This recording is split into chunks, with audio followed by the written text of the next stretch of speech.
இன்றைக்கி நம்ம ஒரு ஹெல்த்தியான சைட் டிஷ் தான் இந்த வீடியோவில் பார்க்க போகிறோம். அதுக்கு தேவையான பொருட்கள் பார்ப்போம். பச்சை பட்டாணி, மஷ்ரூம், கேரட், உருளைக்கிழங்கு எடுத்திருக்கேன். என்ன காய் இருக்கோ இங்கிலீஷ் காய்கறிகள் நம்ம எடுத்துக்கலாம். எங்கிட்ட மஷ்ரூம் இருந்தனால கொஞ்சம் எடுத்திருக்கேன்.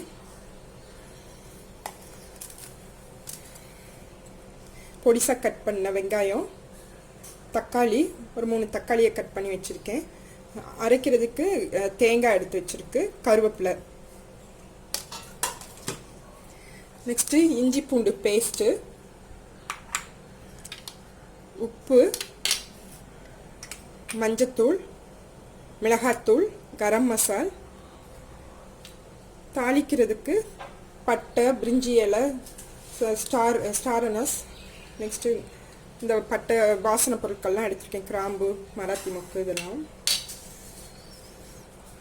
தேங்காவோடு போட்டு அரைக்கிறதுக்கு சோம்பு, பட்டை, ஒரு ஏலக்காய், கொஞ்சம் கசகசா வந்து ஆப்ஷனல் தான், இருந்தால் சேர்த்துக்கலாம், இல்லாட்டி ஸ்கிப் பண்ணிடலாம். தாளிக்கிறதுக்கு ஆயில் எடுத்திருக்கேன். இப்போ வந்து எப்படி செய்கிறது? தாளிக்கிறதுக்கு முதல் 2 ஸ்பூன் பட்டை, பூ, இலை எல்லாத்தையுமே, பிரிஞ்சி இலை எல்லாத்தையும் போட்டாச்சு. கட் பண்ண ஆனியன், கருவேப்பிலை சேர்த்து போட்டுக்கலாம்.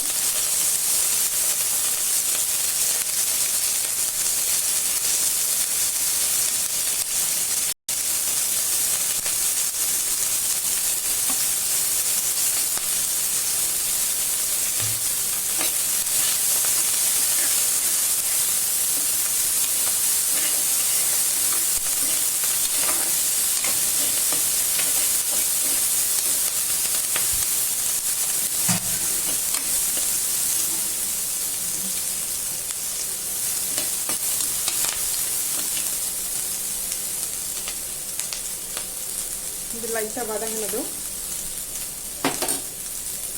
இஞ்சி பூண்டு பேஸ்ட் போட்டுக்கலாம்.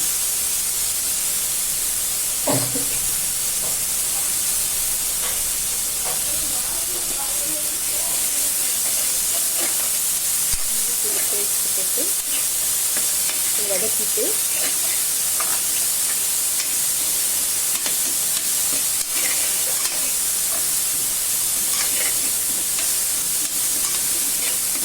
இஞ்சி பூண்டு வாட போனதும் தக்காளி சேர்த்துக்கலாம்.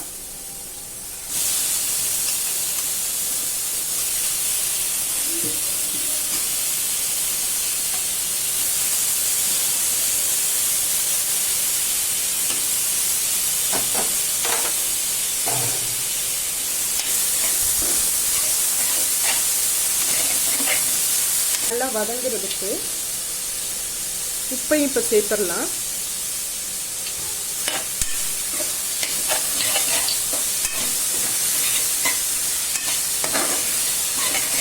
வதங்கினதும் காயெல்லாம் போட்டுக்கலாம். பட்டாணி, மஷ்ரூம், கேரட்டு, உருளைக்கிழங்கு எல்லாத்தையும்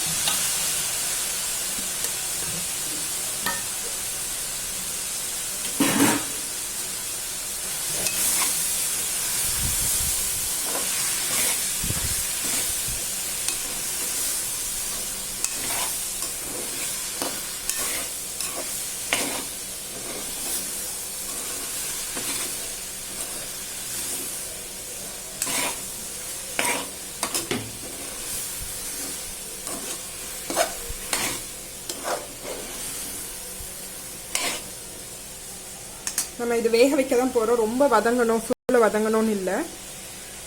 இதோட மஞ்சத்தூள்,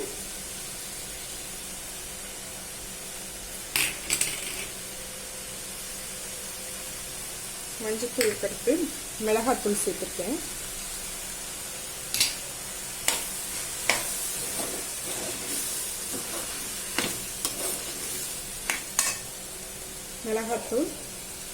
மிளகாத்தூள் ஒரு 1.5 ஸ்பூன் அளவுக்கு சேர்த்தேன். இது கரம் மசாலா 1/2 ஸ்பூன் கரம் மசாலா சேர்த்து நல்லா கலந்து விட்டுலாம். உப்பு நான் முதவே போட்டுட்டேன், உங்கள் தேவைக்கு ஏற்ற மாதிரி பார்த்து போட்டுக்கோங்க.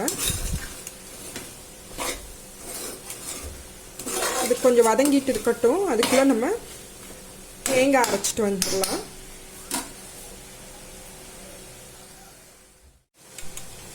தேங்காய் அரைச்சிடலாம்.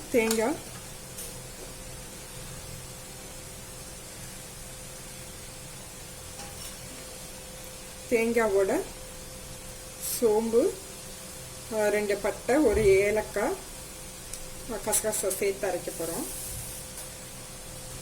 நல்லா நைஸாக அரைச்சிடலாம்.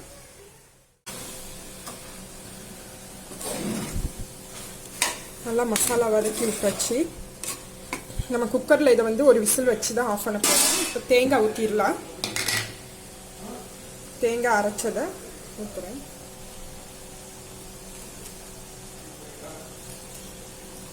கிரேவி மாதிரி வேணும் சப்பாத்தி பூரிக்கெலாம் தொட்டுக்க அப்படின்னா அதில் கூட நல்லா தண்ணி கொஞ்சம் பார்த்து ஊற்றிக்கலாம். இப்போ நான் வந்து இதை சாதத்துக்கு சைடிஷாக பண்ணுறேன், அதனால அளவாக ஊற்றுறேன். கொஞ்சமாக தண்ணி ஊற்றி வச்சு